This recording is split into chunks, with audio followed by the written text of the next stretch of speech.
Welcome back justice صاحب. میں آپ سے یہاں پر یہ سوال کروں گی کہ جیسے اطہر منیلا صاحب کا یہ کہنا ہے کہ جی رولز آلریڈی ڈیفائنڈ ہیں, اس وقت کے ججز نے شانہ بشانہ اسٹیبلشمنٹ کے ساتھ کام کیا, لیکن آپ یہ کہتے ہیں کہ جی چینجز کر لیں اپنی رولز کی بک کے اندر, تو یہ مطلب ہم سیٹل کدھر ہوں گے, کس طرف ہم کہیں گے کہ جی ہاں یہ فیصلہ ہے اب اس کو فالو کرنا ہے؟ دیکھیے اس میں آپ کو یہ دیکھنا پڑے گا گراؤنڈ پوزیشن کیا تھی جب ISI بنی, تو اس کی حقیقت کیا تھی, وہ کس طرح سے کام کر رہی تھی اور کس کی سپورٹ حاصل تھی. کورٹ میں تو معاملہ اس سے پہلے 96 میں پہلی دفعہ ہی آیا, اس سے پہلے تو کورٹ میں آیا ہی نہیں تھا ISI سے متعلق معاملہ. اس لیے آپ کو یہ دیکھنا پڑے گا کہ ISI کا رول کیا تھا, وہ بننے کے بعد کیا کرتی رہی ہے. اگر اس کے رولز ڈیفائنڈ تھے تو اس کا مطلب یہ ہے کہ وہ رولز کے اگینسٹ میں کام کرتی رہی, تو جو اس وقت کی جو فوجی قیادت تھی اس کو ان کے خلاف کارروائی کرنی چاہیے تھی, لیکن وہ تو خود فوجی قیادت بھی انوالو تھی, تو کون ان کے خلاف کارروائی کرتا. اسی طرح سے جب سویلینز نے خود ان کو انکریج کیا اس بات کے لیے کہ وہ اس قسم کے معاملات میں مداخلت کریں, اور خود سویلین جو حکمران تھے انہوں نے ان کو آنسریبل بنایا کہ آپ صرف ڈائریکٹلی ہمیں رپورٹ کریں, تو اس کے بعد سے ان کا رول جو تھا وہ بہت بڑھ گیا تھا. اور یہی وجہ تھی کہ یہ کیس داخل ہوا کہ اس کو ڈیفائن کیا جائے کہ ان کا کیا رول کیا ہونا چاہیے. یہ گراؤنڈ پوزیشن کو آپ بھول جاتے ہیں, آپ یہ کہتے ہیں کہ صاحب ان کا رول ڈیفائنڈ, اب ان کا رول ڈیفائنڈ تھا تو پھر پولیس تو ان کو کام کیوں کرنے دیا گیا, آرمی والوں نے پکڑا کیوں نہیں ان کو جب جو دوسرے کام کر رہے تھے؟ اس لیے کہ آرمی والے خود ہی انوالو تھے, وہ خود ہی اس کے اندر ان کو انکریج کرتے تھے. پھر سویلینز بھی اس میں انوالو ہو گئے. سویلینز کے انوالو ہونے کی جو آپ نے دیکھ لیا وہ غالباً نوٹیفیکیشن مثلاً اطہر منیلا صاحب کی نظر سے نہیں گزرا, جو بھٹو صاحب کے زمانے میں ایشو ہوا تھا, جس کے ذریعے اس میں ایک پولیٹیکل ونگ قائم کیا گیا تھا.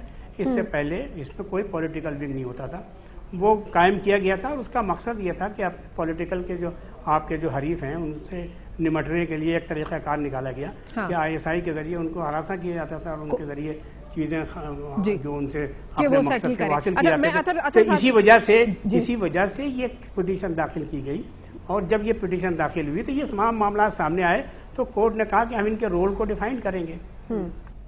چلیں اطہر منیلا صاحب کی طرف جاؤں گی. اطہر صاحب وہی والی بات ہے کہ جسٹس صاحب اب بھی اپنے اسی پوائنٹ پر وہ یہ کہہ رہے ہیں کہ جی بھٹو صاحب نے ISI کا ایک پولیٹیکل ونگ ان پلیس کیا تھا, اگر کیا تھا تو اس کو ختم کر لیتے, اور اگر وہ یہ ایکشنز لے رہے تھے, یہ کام کر رہی تھی ISI, تو جو باقی پارٹیاں موجود تھیں یا حکومت موجود تھی یا ملٹری موجود تھی وہ ان کو روک لیتے. دیکھیں جی 10 سال ایوب خان کے دور میں انٹیلیجنس ایجنسیاں جو ہے وہ سیاسی کام ہی کرتی رہی, ان کے لیے کنونشن لیگ میں سیاستدانوں کو کرپٹ کر کے لے کے آتی رہی. یہ کہنا کہ جی ISI اس وقت کام نہیں کر رہی تھی سیاسی, یہ بالکل غلط ہے. جسٹس منیر جیسے جج تھے جنہوں نے تقویت دی اس کو اور اس کے رول کو آگے کیا, اور میں تو جسٹس صاحب سے ان کو یاد دلاؤں گا کہ ان کو تو خود جو ہے چند افسران نے قید میں رکھا ہوا تھا, ان کے باقی سارے جج صاحبان جو ہیں جسٹس ارشاد حسن خان کی سربراہی میں سارے اسی ادارے کے ساتھ مل گئے تھے.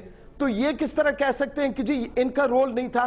رول ہم سب کا رہا ہے, میں بھی کہتا ہوں ہمارا بھی رول رہا ہے, لیکن اس معاشرے نے اگر اپنے آپ کو اب بچانا ہے, اس ملک کو بچانا ہے, تو ہم نے اپنے گریبانوں کو میں اندر دیکھ کے الزام اور انگلی دوسروں پہ نہیں کرنی, ہم نے اپنے آپ کو پہلے اپنے گھروں کو درست کرنا ہے, اور اپنے آپ کو پہلے پیش کرنا ہے کہ غلطی تھی. بالکل, بہت شکریہ. میرا شو کا ٹائم, جی میرا شو کا ٹائم, جی اطہر صاحب سوری. جو لوگ چوری کریں گے نا اور چوری میں ملوث ہوں گے وہ پھر معاملات ٹھیک بھی نہیں کر سکتے. اور میں آج کے سیاسی لوگوں پہ الزام دیتا ہوں کہ چونکہ ان پہ الزامات ہیں چوری کے, اس لیے وہ یہ سٹینڈ نہیں لے سکتے, گو کہ عوام ان کو منتخب کر کے لے کے آتی ہے. صحیح, بالکل صحیح. بہت شکریہ. میں جسٹس ریٹائر صدیقی کی بہت شکر گزار ہوں, وہ میرے شو میں آئے. اطہر منیلا صاحب کی جو کہ سینئر وکیل ہیں, بات انہوں نے بالکل صحیح کہی. 16 آنے درست جیسے کہ کہتے ہیں. پاکستان کی ناظرین اگر ہم تاریخ پڑھیں تو وہ بہت تکلیف دہ تاریخ ہے. آج ہی میں ایک آرٹیکل پڑھ رہی تھی جس کے اندر یہ بات مینشن کی گئی ہے کہ اگر ہم بنگلہ دیش کی طرف دیکھتے ہیں تو مسلم لیگ جو تھی اٹ سیلف وہ بنگلہ دیشیوں نے ہی بنائی تھی اور ایک بنگالی نے ہی اس کی پہلی قرارداد پیش کی تھی. لیکن جب بعد میں پاکستان بن گیا اور تمام تر ڈیٹیل سامنے آنے لگ گئیں تو بنگالیوں ہی کو پیچھے چھوڑ دیا گیا اور مشرقی پاکستان وجود میں آیا اور کس طریقے سے ان کو غدار بھی کہا گیا. آپ کو میرا شو کیسے لگا؟ آپ مجھے ای میل کر سکتے ہیں کب تک @dawnnews.tv. کل تک کے لیے اللہ حافظ.